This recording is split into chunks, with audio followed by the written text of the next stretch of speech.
Bonjour Anne-Laure Gatignon-Turneau. Bonjour. Anne-Laure Gatignon-Turneau, vous êtes professeure en gestion des ressources humaines à l'Université Toulouse 3 Paul Sabatier. Vous êtes auteur, dans l'ouvrage Les grands auteurs aux frontières du management, d'un chapitre consacré à Alain Supiot. Et je vous confie en préparant cette émission que normalement, dans les grands auteurs aux frontières, en marketing, etc., on n'a pas de Français vivant. Voilà, donc nous saluons Alain Supiot dont nous allons parler. Nous allons parler ici. Et j'ai l'Esprit de Philadelphie, petit ouvrage façon de parler, dont je recommande très vivement la lecture. La justice sociale face au marché total. Tout un programme. On va creuser ensemble ce programme. Pourquoi, pour vous, il fallait que figure dans les grands auteurs aux frontières du management le professeur Alain Supiot du Collège de France?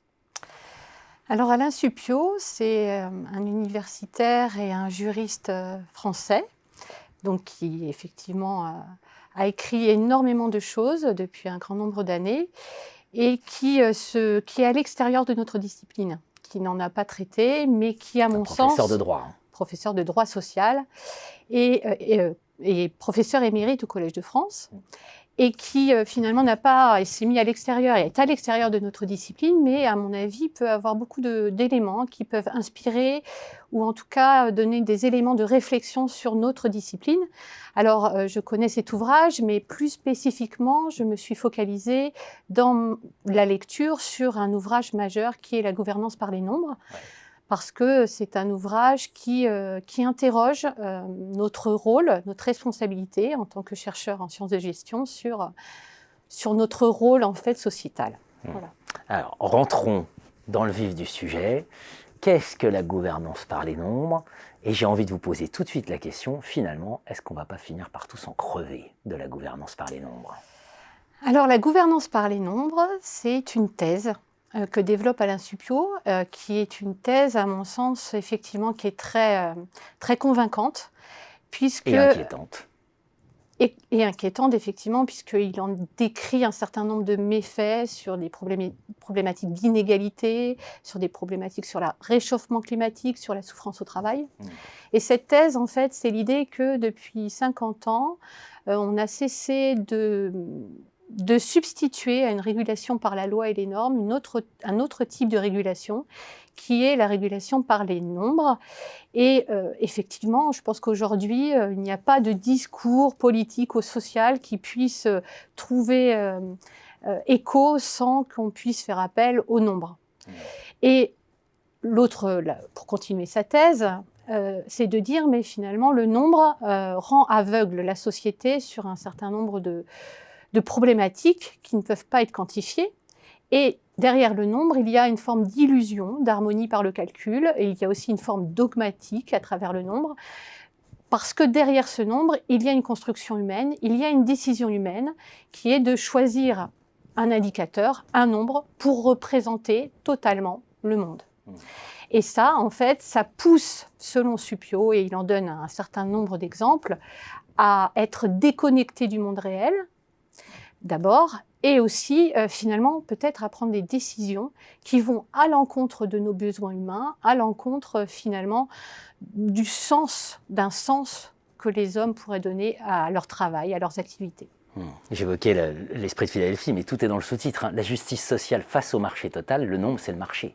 C'est le marché chez Supiot. D'ailleurs, il est très proche de Polanyi. Dans cette perspective-là, c'est vraiment dans la filiation de Polanyi, c'est-à-dire que le nombre, finalement, s'émancipe, le calcul s'émancipe de toute la vie en société et des institutions et fait entrer en crise le droit lui-même. Oui, effectivement. Et c'est vrai que ça interroge les sciences de gestion parce que on se demande effectivement quelle est notre responsabilité. On ne peut nier, je pense, l'importance du chiffre dans notre discipline.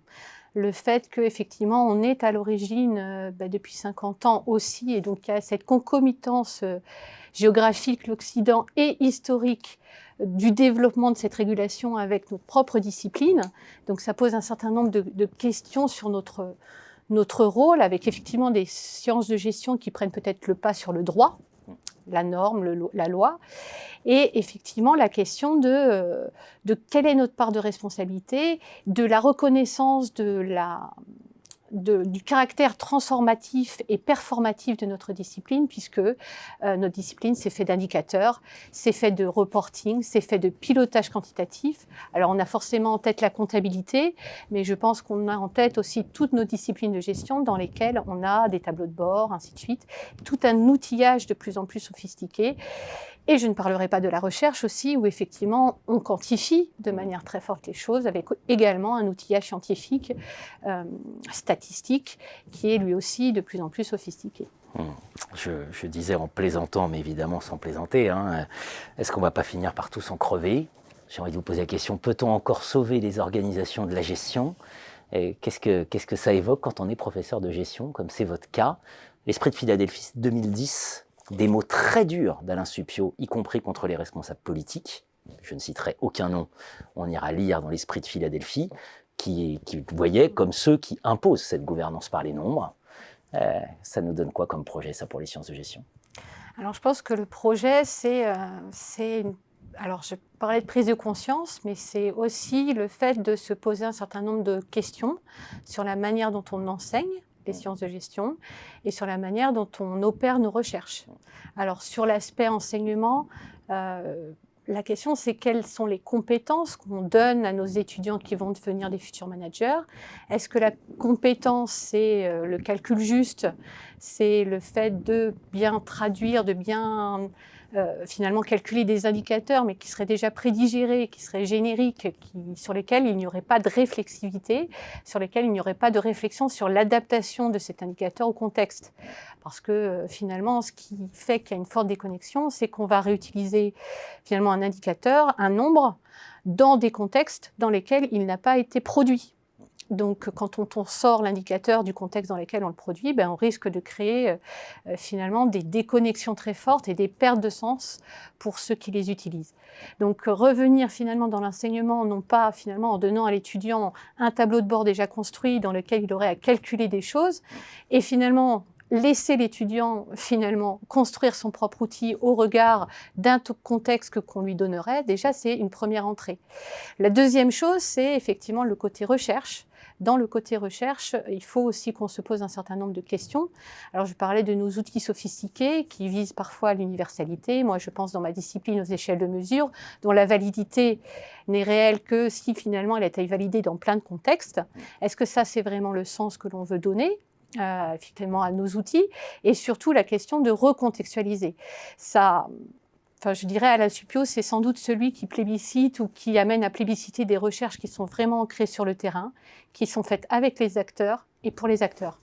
J'ai envie de conclure, et d'ailleurs c'est vous qui concluez dessus, c'est de pire en pire, c'est-à-dire que ça ne va pas de mieux en mieux, ça va de pire en pire, de mal en pire, parce qu'aujourd'hui c'est l'IA, ce sont les algorithmes, et donc les puissances de calcul aujourd'hui gouvernent le monde. Voilà, donc à lire absolument votre entrée, Alain Supiot, les sciences de gestion face à leurs responsabilités, repenser notre rapport au monde, chapitre que vous avez écrit avec le professeur Ventolini. Tout à fait. Merci beaucoup. Merci.